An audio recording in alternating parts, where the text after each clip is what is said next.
Hello guys and welcome back to my YouTube channel. Please do subscribe, like and share. Anyways, I just want to discuss something based on the video regarding the jobs. I hope Papua New Guinea should take into consideration of what is currently happening in New Zealand. With all that been said, let's watch the video. There are not enough jobs in this country for the beneficiaries that this government is intent on punching down upon. It does not matter how hard you seek to punish people when there are not enough jobs for them to move into. We asked the Prime Minister at question time today if he could guarantee that there was a job available for every job seeker that he seems so intent on punishing. And Mr. Speaker, he deflected from the question. So our point to the government is New Zealanders and young people in particular can't work your ghost jobs.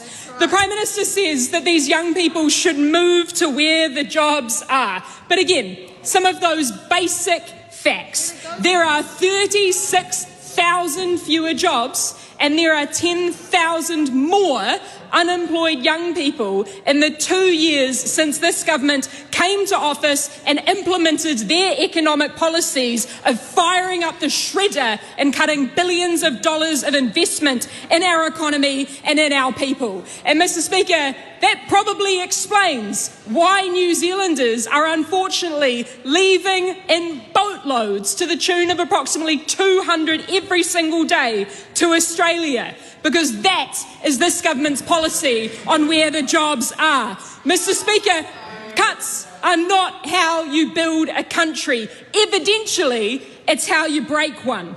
And, Mr. Speaker, it is abundantly clear that this government's economic policy is to kill the golden goose, to whittle down our infrastructure to such an anemic state and then to pass it off in bargain bin prices to the private sector, and also then to exploit the very environment that we trade on the international stage. They have cut thousands of state home builds. They have scaled back infrastructure in hospitals, resulting in 15,000 fewer construction sector jobs. Mr. Speaker, if I can reiterate that point, there are 36,000 fewer jobs and 10,000 more young people that are jobless under this government. And the government's response? To punish those young people and to make them dependent on their parents earning no more than $66,000 per year combined, Mr. Speaker. We asked the Prime Minister today in question time if he had any awareness whatsoever about the specific 2,000 young people who would be disproportionately impacted under the Job Seeker Support Health Condition Disability Benefit.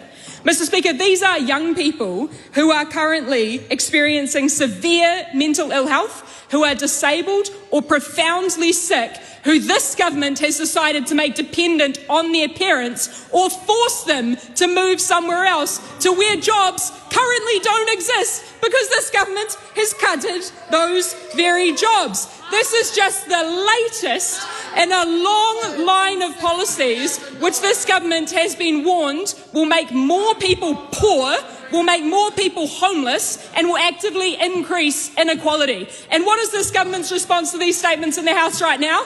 To laugh. Mr. Speaker, I really hope that New Zealanders understand just how much this government laughs at the state of affairs which this government is handing down to future generations, because this government is choosing to intentionally make life harder for New Zealanders. And what that is exposing is that we are not so much currently in a cost of living crisis, we are in a cost of greed crisis. And this government is fanning the flames with their intentional decisions. But the message that we want New Zealanders to hear, Mr. Speaker, is that things do not have to be this way.